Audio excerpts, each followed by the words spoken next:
दोस्तों अखिलेश यादव में और असदुद्दीन ओवैसी में बहस छिड़ चुकी है। असदुद्दीन ओवैसी ने कहा कि अब उत्तर प्रदेश का मुसलमान नेताओं की दरी बिछाने का काम नहीं करेगा, बल्कि वो नेताओं के पास अपनी कुर्सी डालकर पैरों पर पैर रखकर बैठेगा। दोस्तों अकबरुद्दीन ओवैसी ने कहा कि अगर आप चाहें तो हमसे गठबंधन कर सकते हैं, अगर आप नहीं चाहेंगे तो हम मुसलमानी इलाकों में अपने कैंडिडेटों को उतारेंगे। तो बाद में आप नहीं रोना कि आपने हमें जीतने नहीं दिया, कि आप बार बार कहते हैं कि असदुद्दीन ओवैसी बीजेपी के आदमी है, इसलिए हम आपको सबसे पहले मौका देते हैं। दोस्तों आपने एक न्यूज बार बार सुनी होगी कि रामपुर में जौहर यूनिवर्सिटी पर बिल्डोजर चलने वाला है। फिलहाल उस पर अभी बिल्डोजर नहीं चलेगा, क्योंकि बड़े बड़े नेताओं के बयान आ रहे हैं और यूनिवर्सिटी पर छात्रों ने धरना प्रदर्शन किया और धरना रखे हुए हैं। बड़े बड़े नेताओं ने उनका समर्थन किया और समर्थन करने के बाद कहा कि उसमें अखिलेश यादव भी दोस्तों शामिल हैं। उन्होंने कहा कि दोस्तों यूनिवर्सिटी की कंपाउंडिंग करा दी जाए, ये बड़े बड़े नेताओं का कहना है। और दोस्तों ये कंपाउंडिंग होती क्या है? दोस्तों कंपाउंडिंग का मतलब है कि जितने दिनों से यूनिवर्सिटी बनी हुई है, अगर वो अवैध रूप से बनी हुई है तो उस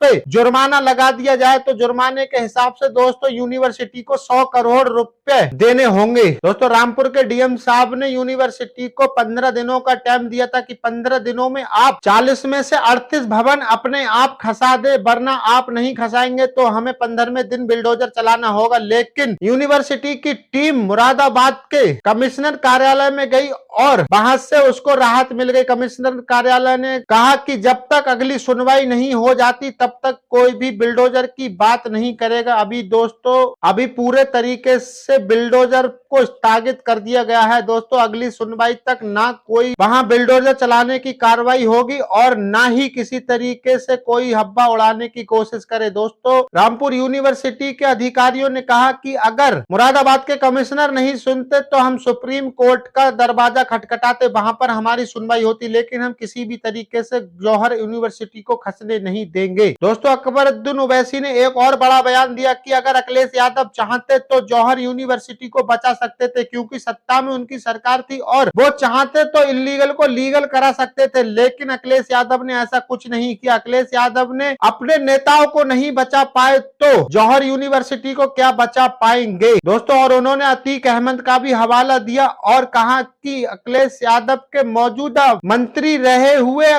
आजम खां को भी वो नहीं बचा सके। जब से योगी की सरकार आई है, जब से अखिलेश यादव ने आजम खां को जेल में देखना पसंद किया है। दोस्तों ऐसा लगता है कि अखिलेश यादव और अकबरुद्दीन ओवैसी यूपी में गठबंधन में लड़ सकते हैं। अगर ये गठबंधन में नहीं लड़े तो एक बार फिर इन्हें हार का सामना करना होगा। ऐसी वीडियो देखने के लिए आप हमें सपोर्ट कर सकते हैं।